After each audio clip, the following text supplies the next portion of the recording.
Di luar dugaan, Mama Rika kini mulai menjauhi Zionis, ketegangan baru dalam hubungan AS dan Israel semakin panas.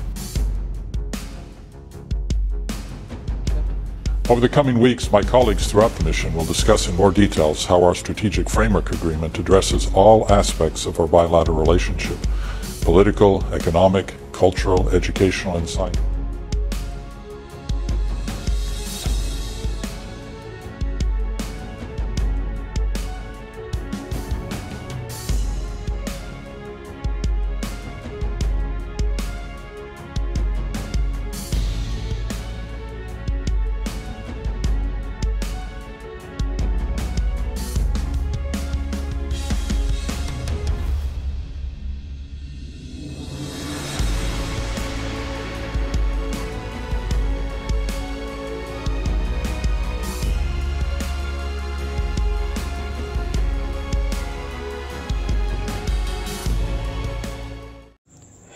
Hai para penonton Central News, sebelum lanjut jangan lupa subscribe dan lanjut tekan tombol Super Thanks. Tombol Super Thanks ada di atas tombol subscribe. Jika Anda ingin mensupport channel kami menyajikan berita yang paling Anda tunggu-tunggu. Terima kasih.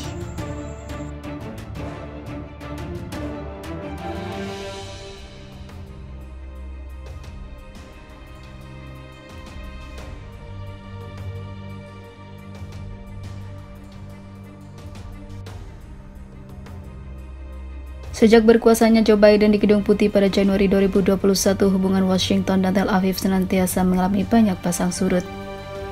Kondisi semakin meningkat drastis seiring berkuasanya Benjamin Netanyahu, Perdana Menteri sayap kanan Israel, pada Januari 2023 yang memimpin sebuah kabinet yang terdiri dari sejumlah menteri sayap kanan ekstremis.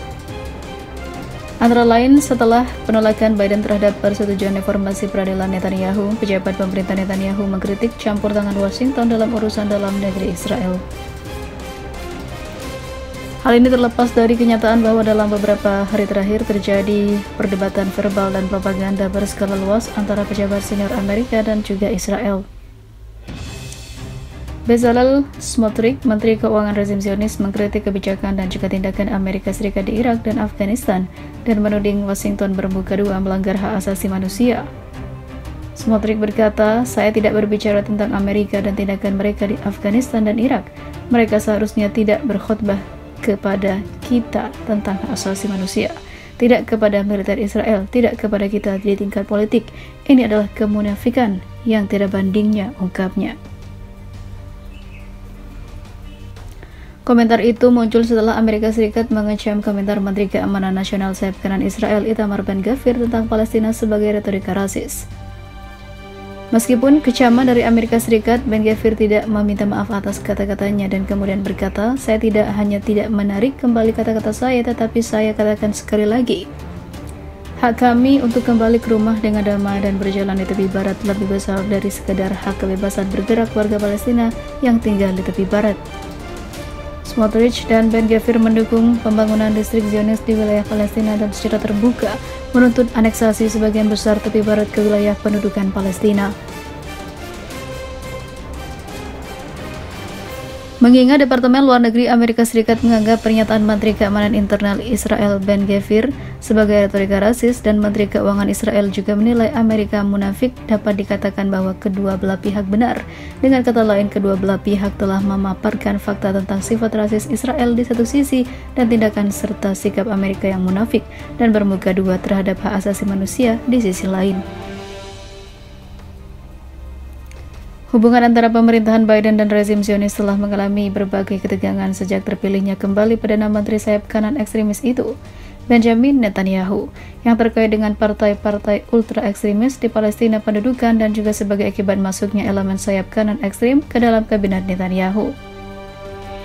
Persoalan ini terutama pasca sikap dan juga tindakan dua menteri ekstremis yakni Itamar Ben-Gvir, Menteri Keamanan Internal dan Israel, Bezalel Smotrich, Menteri Keuangan rezim Zionis, di mana yang pertama menuntut seluruh warga Zionis dipersenjatai melawan warga Palestina dan melakukan kekerasan terhadap warga tertindas ini. Sementara yang kedua menutur penghancuran tersebut di sebuah distrik pemukiman di Palestina di tepi barat. Surat kabar Zionis Yediot Aharonot menulis hubungan dengan 4 masalah utama antara Washington dan Tel Aviv. Kasus Iran, masalah Palestina, perang di Ukraina, dan juga rencana reformasi peradilan adalah 4 masalah utama yang semakin mendalam antara kedua belah pihak baru-baru ini. Poin penting adalah ketegangan saat ini antara Washington dan Tel Aviv di level taktik, dan hubungan strategis Amerika Serikat dan juga Israel senantiasa mendapat dukungan para presiden Amerika Serikat, khususnya penguatan yang terus meningkat militer Israel dan dukungan total di bidang penumpasan dan pembantaian warga Palestina dengan alasan membela diri menjadi prioritas kebijakan Washington terhadap Tel Aviv. Dalam hal ini, Menteri Luar Negeri Amerika Serikat Antony Blinken secara mengisyaratkan komitmen Presiden Joe Biden dalam menjaga keamanan Israel, mengungkapkan, "Kami akan memastikan bahwa Israel mendapatkan alat yang dibutuhkan untuk mempertahankan diri, namun kita juga tidak setuju dalam beberapa hal dengan Israel."